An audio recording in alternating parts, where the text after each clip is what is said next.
ರಾಯಚೂರು ಜಿಲ್ಲೆ ಸಿಂಧನೂರು ತಾಲೂಕಿನ ಮುಕುಂದ ಗ್ರಾಮದಲ್ಲಿ ಮನ ಮಿಡಿಯುವ ಘಟನೆಯೊಂದು ನಡೆದಿದೆ.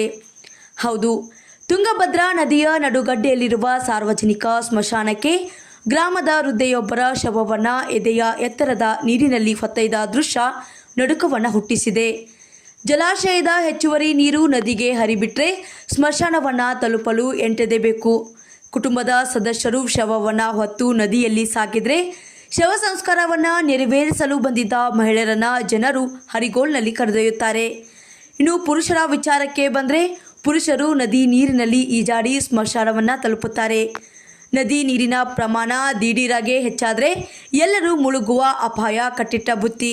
ಸ್ಮಶಾನಕ್ಕೆ ಸರ್ಕಾರ ಭೂಮಿಯನ್ನು ಕೊಟ್ಟರೂ ಸಹ ಹಳೆಯ ಸಂಪ್ರದಾಯವನ್ನು ಬಿಡದ ಗ್ರಾಮಸ್ಥರು ಜೀವದ ಹಂಗನ್ನು ತೊರೆದು ಅಪಾಯವನ್ನು ಲೆಕ್ಕಿಸದೆ ಹರಿಯುವ ನದಿಯಲ್ಲಿ ಶವ ಸಂಸ್ಕಾರವನ್ನು ಮಾಡಿರುವ ವಿಡಿಯೋ ಸದ್ಯ ಈಗ ಸೋಷಿಯಲ್ ಮೀಡಿಯಾದಲ್ಲಿ ಫುಲ್ ವೈರಲ್ ಆಗಿದೆ.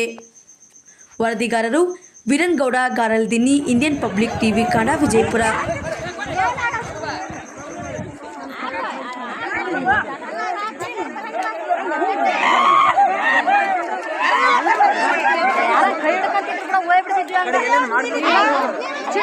ಚಿಟ್ಕೊಪ್ಪೆ